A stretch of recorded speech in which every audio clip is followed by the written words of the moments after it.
Hi, Mrs. McKinney and Mrs. File. I hope you guys are doing well. So I just kind of wanted to give a layout of all my stuff really quick before I did the demonstration.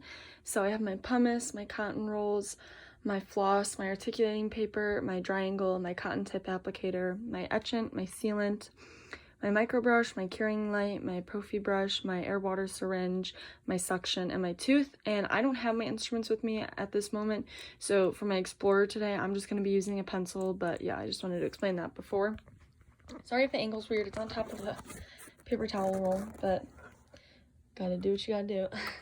So first, we're going to pumice the tooth,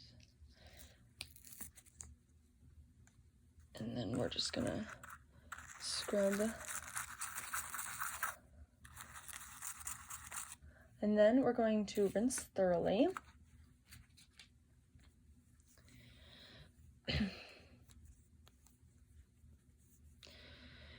Rinse the tooth off.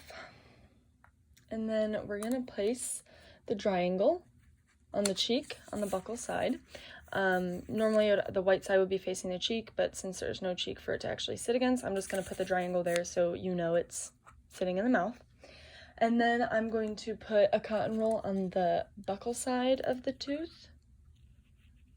And then I'm going to suction and then place the other cotton roll by the tongue to keep that dry from ruining the sealant.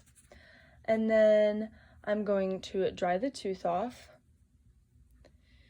Make sure you dry it all up. And if they have a prominent buccal groove, make sure to dry that too for when you have to do the sealant and stuff on that. So we're going to keep suctioning, and then we're going to place the etchant on generously.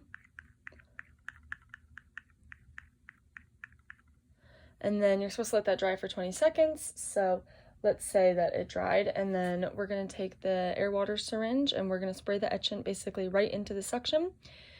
We're going to spray that off, and then now we're going to dry the tooth until it is chalky.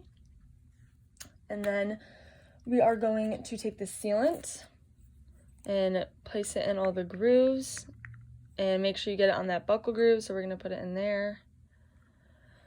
And then we are going to take the micro brush and kind of gently like spread it and like pick it up a little bit if there's too much. And then we're going to take the curing light and cure it for a minute. And so we're going to say that it was a minute. And so now with your Explorer, you are checking to see if the sealant is dry.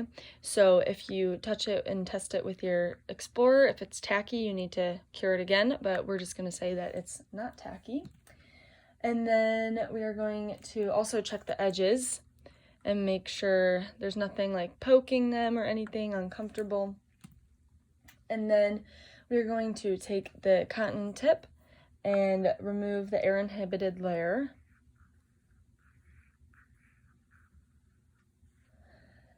And then we are going to take the water syringe again, and we're going to spray down with some water, and just so it's a little bit easier for the dry angle to come out and it doesn't hurt their cheek.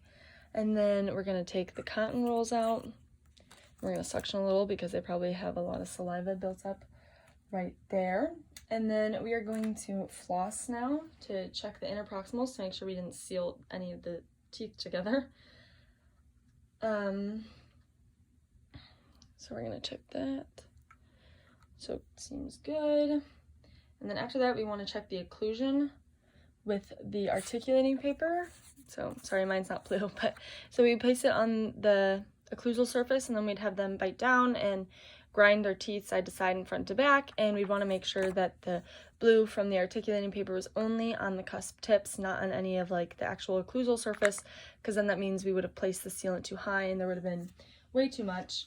And so then after I have finished sealing the tooth and everything, I would go into my AdPi and I would go under implementation and say I did a sealant on, I don't know, 230, I guess. And I etched it and I light cured it.